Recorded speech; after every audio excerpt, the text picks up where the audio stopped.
संभाले इसे, इतनी मुश्किलों से निकाल के लेकर आई हूं मैं। हसीब, सच पूछ तो मुझे लग रहा था तू नहीं कर पाएगी।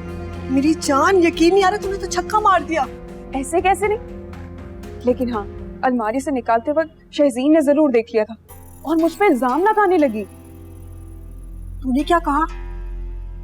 मैंने क्या कहना था, हर एक बात से मुकर गई उसे। नाज़ी, मुकरी क्यों? साफ साफ उल्टा उस पे चोरी का इल्जाम लगा देती ना तू। हाँ, ये तो मुझे याद ही नहीं रहा। खैर कोई बात नहीं, तू ले आई है, यही बहुत है। अच्छा, अब मैं जा रही हूँ, आज़र के आने का टाइम है। उनके आने से पहले ना मुझे कोई ड्रामा भी सोचना होगा, ठीक है? जा मेरी जान, सदके जाऊं।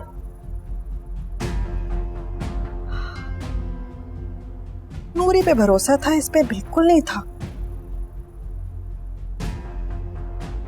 मिर्जे, अब पता चलेगा तुझे।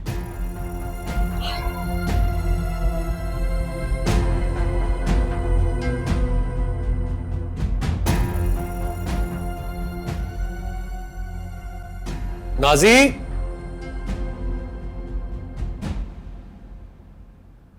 नाजी, नाजी, क्या हुआ? तबीयत ठीक है ना तुम्हारी?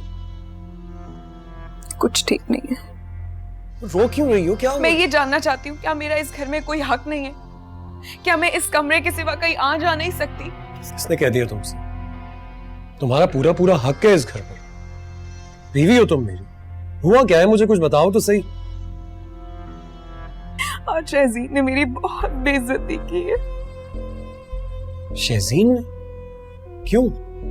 ताईजान सुबह से सो रहे थे, मुझे तशवीश हुई कि पता नहीं क्यों सो रहे हैं।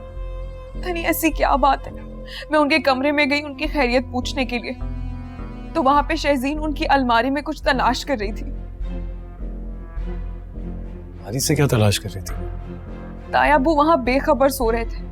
मैंने शहजीन से पूछा कि तुम यहाँ क्या कर रही हो, तो कहने लगी कि आप निकले यहाँ से, ये मेरे बाबा का कमरा है, मैं आपको जवाब दे नहीं। मैंने उसके हाथ में एक नोटों का लिफाफा देखा, वो एनवलप जो अक्सर मुश्ताक अंकल लेकर आते थे।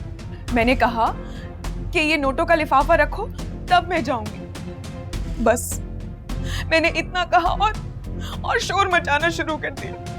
कहने लगी कि मेरे बाबा है, मेरे बाबा का कमरा है और आप इस अलमारी से पैसे चोरी कर लेती हैं, वो संभाल के रख रही हूँ। क्या मैं चोर हूँ?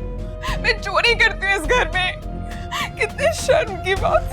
नहीं नहीं, ऐसा कुछ भी नहीं है। तुम प्लीज रोना बंद करो और खुद को संभालो।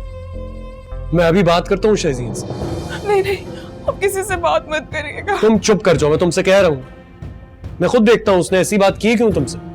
बल्कि तुम भी आओ आओ आओ, मैं उससे बात करता हूँ। आओ।